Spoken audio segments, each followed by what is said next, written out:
शरद पवारांच्या राष्ट्रवादीत आमदार अस्वस्थ असल्याची सूत्रांची माहिती। मतदारसंघातील कामं होत नसल्यानं आमदार नाराज असून सत्तेत जायला हवं अशी ही भावना।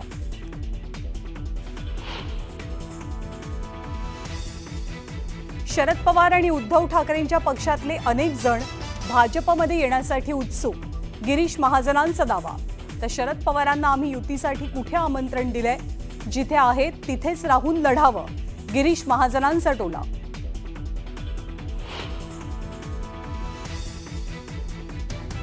दोन 2014 आणि 2017 साली आमच्याकडनंच प्रस्ताव दिला गेला होता, त्यामुळे आता आमच्याकडनं प्रस्ताव जाणार नाही, त्यांनीच प्रस्ताव द्यावा। मनसेच्या संदीप देशपांडेंचं भास्कर जाधवांना उत्तर।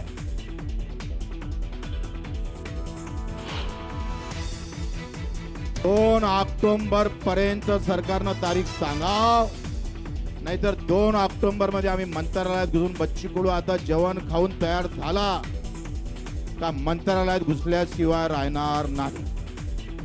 कर्जमाफीची तारीख जाहीर करण्यासाठी कडूंचं 2 ऑक्टोबर पर्यंतचं अल्टिमेटम। तो उपोषण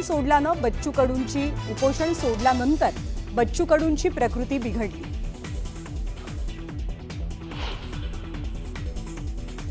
पुण्यामध्ये अजित पवारांच्या कार्यक्रमात कर्जमाफीच्या मुद्द्यावरनं बच्चू कडूंच्या समर्थकांचा गोंधळ।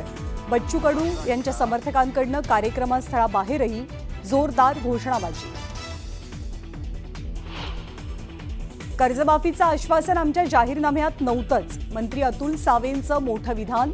तर योग्य वेळी सरकार कर्जमाफी करेल, मात्र टॅक्स भरणाऱ्यांना कर्जमाफी कशी, पाशा पटेल यांचा सवाल।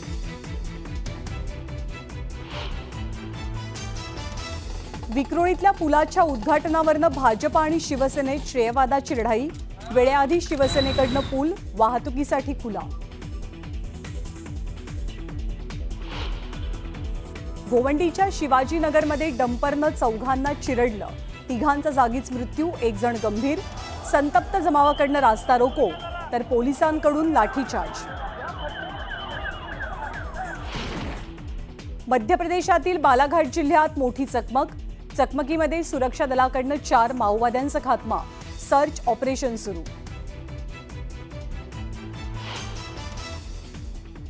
अहमदाबाद विमान अपघाताच्या चौकशीसाठी उच्चस्तरीय समितीची स्थापना।